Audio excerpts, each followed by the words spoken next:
Railway സ്റ്റേഷനിലോ മാളിലോ പാർക്കിലോ പോകുമ്പോൾ public wifi കണ്ടാൽ നമ്മൾ എല്ലാവരും ഒന്ന് കണക്ട് ചെയ്യാൻ നോക്കാറുണ്ട്. പക്ഷേ ഫോൺ നമ്പർ നൽകി OTPക്ക് കാത്തിരുന്ന് ആ ലോഗിൻ പേജ് ലോഡായി വരുമ്പോഴേക്കും പലർക്കും മടുക്കും.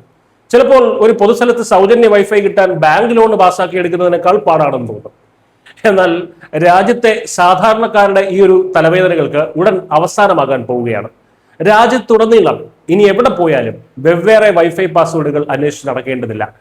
Telecom regulatory authority of India അഥവാ ട്രായ് പൊതുജനങ്ങൾക്കായി ഒരു വമ്പൻ ഹൈടെക് സംവിധാനം ഒരുക്കുകയാണ്. പുതിയ കൺസൾട്ടേഷൻ പേപ്പർ പ്രകാരം ഇനി രാജ്യത്തെ 4 ലക്ഷത്തിലധികം വരുന്ന പബ്ലിക് വൈഫൈ ഹോട്ട്സ്പോട്ടുകളിൽ ഒരൊറ്റ തവണ ലോഗിൻ ചെയ്താൽ മതിയാകും.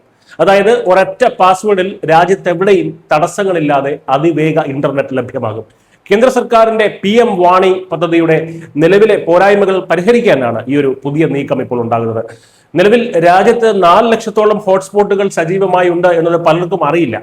ഓരോ പുതിയ സ്ഥലത്ത് ചെല്ലുമ്പോഴും വീണ്ടും വീണ്ടും രജിസ്റ്റർ ചെയ്യേണ്ടി വരുന്ന ബുദ്ധിമുട്ടാണ് ആളുകളെ ഇതിൽ നിന്നും അകറ്റി നിർത്തിയത്. പഴയ സിസ്റ്റത്തിലെ ഈ നൂലാമാലകൾ പൂർണ്ണമായും ഒഴിവാക്കുകയാണ് പുതിയ സംവിധാനത്തിന്റെ ലക്ഷ്യം. സുരക്ഷയുടെ കാര്യത്തിലും പുതിയ സംവിധാനം ഏറെ മുന്നിലാണ്. പബ്ലിക് വൈഫൈ ഉപയോഗിച്ച് പണമിടപാടുകൾ നടത്താൻ പലർക്കും പേടിയാണ്. എന്നാൽ പുതിയ സിസ്റ്റത്തിൽ WPA3 പോലുള്ള ഏറ്റവും പുതിയ സുരക്ഷാ മാനദണ്ഡങ്ങൾ ഉപയോഗിക്കുന്നതിനാൽ നിങ്ങളുടെ UPI ബാങ്കിംഗ് ഇടപാടുകൾ പൂർണ്ണമായും സുരക്ഷിതമായിരിക്കും. നഗരങ്ങളിൽ അതിവേഗ ഇന്റർനെറ്റും ഗ്രാമങ്ങളിൽ പ്രത്യേക കമ്മ്യൂണിറ്റി വൈഫൈ മോഡലുമാണ് കേന്ദ്ര സർക്കാർ ലക്ഷ്യമിടുന്നത്. ഇനി ഇന്റർനെറ്റ് നൽകുന്ന കമ്പനികളുടെ കാര്യമെടുത്താൽ അവർക്കും ഇതൊരു നഷ്ടക്കച്ചവടമാകില്ല.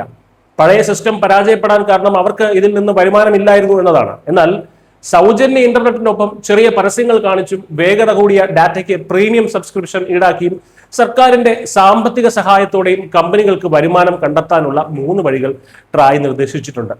ചുരുക്കത്തിൽ ഉപയോക്താക്കൾക്കും ഇന്റർനെറ്റ് നൽകുന്ന കമ്പനികൾക്കും ഒരുപോലെ ഗുണം ചെയ്യുന്ന ഒരു സുപ്രധാന മാറ്റമാണ് വരാൻ പോകുന്നത്. OTP വരാൻ കാത്തിരുന്ന് സമയം കളയുന്ന ആ പഴയ കാലം വൈകാതെ പഴങ്കതയാകും. സുരക്ഷിതവും വേഗതയേറിയതുമായിട്ടുള്ള ഇന്റർനെറ്റ് എല്ലാവർക്കും ലഭ്യമാകുന്ന ഡിജിറ്റൽ ഇന്ത്യയുടെ യാത്രയിൽ ഇത് സാധാരണക്കാർക്ക് ലഭിക്കുന്ന ഏറ്റവും വലിയൊരു സമ്മാനമായിരിക്കും. News desk Kerala.